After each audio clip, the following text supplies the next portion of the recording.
Welcome to अस्वा food. अस्सलाम वालेकुम। आज हम बना रहे हैं अरवी की कतलियाँ। जो कतलियाँ बनती हैं वो बहुत ही मज़े की बनती हैं, जैसे कि हम आलू की बनाते हैं इसी तरह ये अरवी की बनती हैं, मगर थोड़ा सा फ्लेवर जो है मुख्तलिफ होता है, बहुत मज़ेदार होता है, बहुत हेल्दी रेसिपी है ये।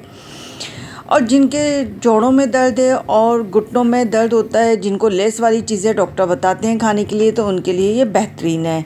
तो बहुत आसानी से बन जाती है और बहुत तरीके से हम इसको बना सकते हैं। तो हमने ऑयल ले लिया है, इसके अंदर हमने गोल गोल काट कर डाल दिए हैं, धोकर इसमें नमक लगा कर रख दिया था। इसमें कड़ी पत्ता शामिल किया हमने, थोड़ा सा ज़ीरा, थोड़ी थोड़ी चीज़ें डाले हैं। जितने कम फ्लेवर के साथ चीज़ बनती है उतनी ही मज़े की बनती है।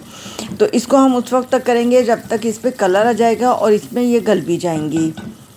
तकरीबन 90% तक हमें इसको घी में ही गलाना है, ऑयल के अंदर। हल्दी है, धनिया, लाल मिर्च और नमक, लहसुन पाउडर। तो ये सारी चीज़ें आप अपने टेस्ट के हिसाब से ले लें। एक छोटा टमाटर था, टमाटर को बिल्कुल ग्राइंड कर लिया है हमने। 1 टेबलस्पून हम दही शामिल कर देंगे और इसी के साथ एक छोटी सी, अब मैं आपको टिप्स दे रही हूँ तो गौर से सुने। 50 ग्राम मेथी, 50 ग्राम हल्दी, 50 ग्राम अजवाइन, 50 ग्राम सौंफ और 25 ग्राम दालचीनी। इनको आपने मिलाना है और मिलाकर इसको ग्राइंड करना है। इसका एक फाइन पाउडर बना लेना है।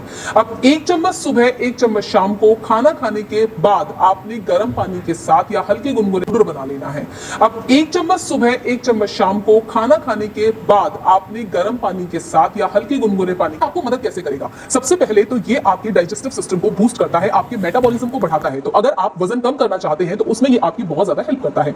ये आपके बैड कोलेस्ट्रॉल लेवल को कम करता है, आपके बीपी को मेंटेन करता है, इसलिए ये हार्ट डिजीजेस के रिस्क फैक्टर्स को कम करता है। अगर आपको आर्थराइटिस है, यानी कि अगर आपको जॉइंट्स पेन है, तो उसको कम करने में भी ये आपकी बहुत मदद करता है। अगर आपको डायबिटीज है तो शुगर लेवल को मेंटेन करने में ये बहुत मदद करता है, और खास करके हाइपोथायराइडिज्म वाले पेशेंट्स के लिए तो ये बहुत हेल्पफुल है। पूरा बना लेना है। अब 1 चम्मच सुबह, 1 चम्मच शाम को खाना खाने के बाद आपने गर्म पानी के साथ या हल्के गुनगुने पानी के साथ इसका, तो ये आपके डाइजेस्टिव सिस्टम को बूस्ट करता है, आपके मेटाबॉलिज्म को बढ़ाता है। तो अगर आप वजन कम करना चाहते हैं तो उसमें ये आपकी बहुत ज्यादा हेल्प करता है। ये आपके बैड कोलेस्ट्रॉल लेवल को कम करता है, आपके बीपी को मेंटेन करता है, इसलिए ये हार्ट डिजीजेस के रिस्क फैक्टर्स को कम करता है। अगर आपको आर्थराइटिस है, यानी कि अगर आपको जॉइंट्स पेन है, तो उसको कम करने में भी ये आपकी बहुत मदद करता है। अगर आपको डायबिटीज है तो शुगर लेवल को मेंटेन करने में ये बहुत मदद करता है, और खास करके हाइपोथायराइडिज्म वाले पेशेंट्स के लिए तो ये बहुत हेल्पफुल है। और अब हमने शामिल कर दिए 2 टेबलस्पून के करीब इसमें दही, क्योंकि टमाटर हमने एक लिया था, छोटे साइज़ का लिया था। इसमें हमने प्याज का इस्तेमाल बिल्कुल नहीं किया है, और इसमें हल्का हल्का सा ये जो मसाला आएगा इससे बड़ा अच्छा फ्लेवर आएगा। कसूरी मेथी ली है 1 पिंच के करीब, बड़ी सी हमने ले ली है 1 पिंच। तो इसको इसमें डाल दिया। बहुत प्यारी, बहुत मज़ेदार खुशबू आएगी, बहुत हेल्दी ये रेसिपी हमारी बनने वाली है। थोड़ा सा पानी डाल रहे हैं ताकि नीचे से लगे नहीं। तकरीबन हमारी ये गल चुकी है। आप इसको चाहें तो भुना हुआ भी खा सकते हैं, या आप इसको थोड़ा सा ग्रेवी यानी शोरबे वाला भी बना सकते हैं। तो ये बिल्कुल गल चुकी है हमारी।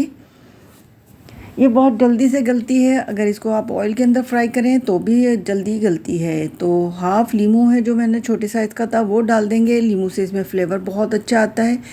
आप अगर लीमू के बगैर खाएंगे तो वो फ्लेवर, वो जायका नहीं आएगा।